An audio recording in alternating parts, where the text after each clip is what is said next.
ألم تر إلى الذين يزعمون أنهم آمنوا بما أنزل إليك وما أنزل من قبلك يريدون أن يتحاكموا إلى الطاغوت وقد أمروا أن يكفروا به ويريد الشيطان أن يضلهم ضلالا بعيدا وإذا قيل لهم تعالوا إلى ما أنزل الله وإلى الرسول رأيت المنافقين يصدون عنك صدودا فكيف إذا أصابتهم مصيبة بما قدمت أيديهم ثم جاءوك يحلفون بالله إن أردنا إلا إحسانا وتوفيقا أولئك الذين يعلم الله ما في قلوبهم فأعرض عنهم وعظهم وقل لهم في أنفسهم قولا بليغا وما أرسلنا من رسول إلا ليطاع بإذن الله ولو أنهم إذ ظلموا أنفسهم جاءوك فاستغفروا الله واستغفر لهم الرسول لوجدوا الله توابا رحيما فلا وربك لا يؤمنون حتى يحكموك فيما شجر بينهم ثم لا يجدوا في أنفسهم حرجا مما قضيت ويسلموا تسليما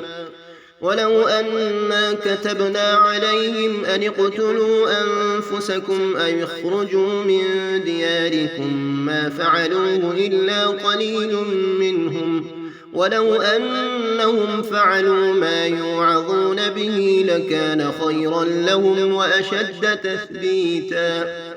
وإذا لآتيناهم من لدنا أجرا عظيما ولهديناهم صراطا مستقيما ومن يطع الله والرسول فأولئك مع الذين أنعم الله عليهم من النبيين والصديقين والشهداء والصالحين وحسن أولئك رفيقا ذلك الفضل من الله وكفى بالله عليما يا أيها الذين آمنوا خذوا حذركم فانفروا ثبات أو انفروا جميعا وإن منكم لمن ليبطئن فإن أصابتكم مصيبة قال قد أنعم الله علي إذ لم أكن معهم شهيدا ولئن أصابكم فضل من الله ليقولن كأن لم تكن بينكم وبينه مودة يا ليتني كنت معهم فأفوز فوزا عظيما